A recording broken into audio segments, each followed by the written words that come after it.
તો ભારત માતાને એ લોકોને પટેલી છે, ના તો વંદે માતરમને પટેલી છે. એ લોકોને કોંગ્રેસી લોકોના હિસારે સંગઠન બન્યું છે અને એવા લોકોને લીધા છે કે જે લોકોએ ઓફર કરી છે કે હું તમારું આ કરી નાખીશ તે કરીશ, એવા લોકોને લીધા છે. પૈસા માટે જ આ પૈસા લઈને જ આ ધંધો કરેલો છે, મને તેવું લાગે છે.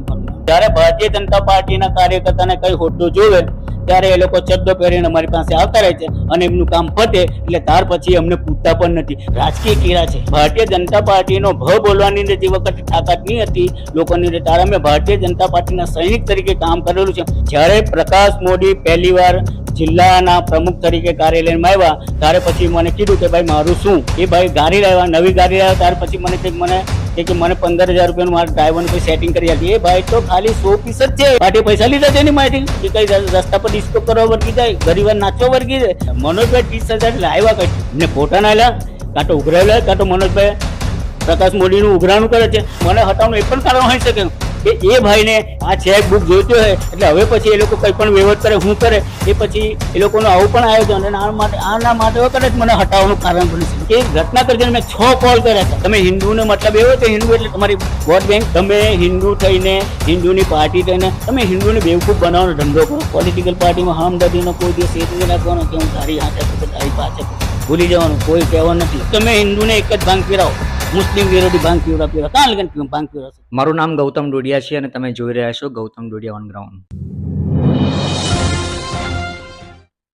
2 દિવસ પહેલા ભાજપ જિલ્લા સંગઠનની નવી બોડીની રચના થઈ અને રચનાની જાહેરાત થઈ. ત્યાર પછી ઘણા બધા મુદ્દા ઉઠ્યા છે અને ઘણી બધી ચર્ચા, રાજકીય ચર્ચાઓ ચાલી રહી છે.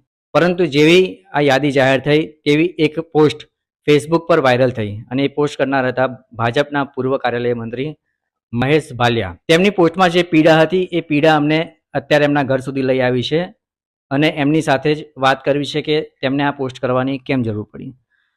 મહેશભાઈ, તમે યાદી જાહેર થઈ પછી એક પોસ્ટ કરી. હા, બરાબર, તો એ પોસ્ટ વિશે કહો કે તમને ક્યારે ખબર પડી અને લખતી વખતે શું વિચારતા હતા? હવે એમાં એવું છે કે ભારતીય જનતા પાર્ટીની જે સંગઠનનું છે ને એની અંદર પ્રમુખ, ઉપપ્રમુખ, મહામંત્રી, પછી મંત્રી અને કોષાધ્યક્ષ આટલા લોકોની એ લોકોએ નવી ટીમમાં વરણી કરવાની હોય છે. કાર્યાલય મંત્રી પહેલેથી જ હોય છે અને એ પગારદાર હોય છે એટલે એ હોદ્દો કોઈ હોતો નથી.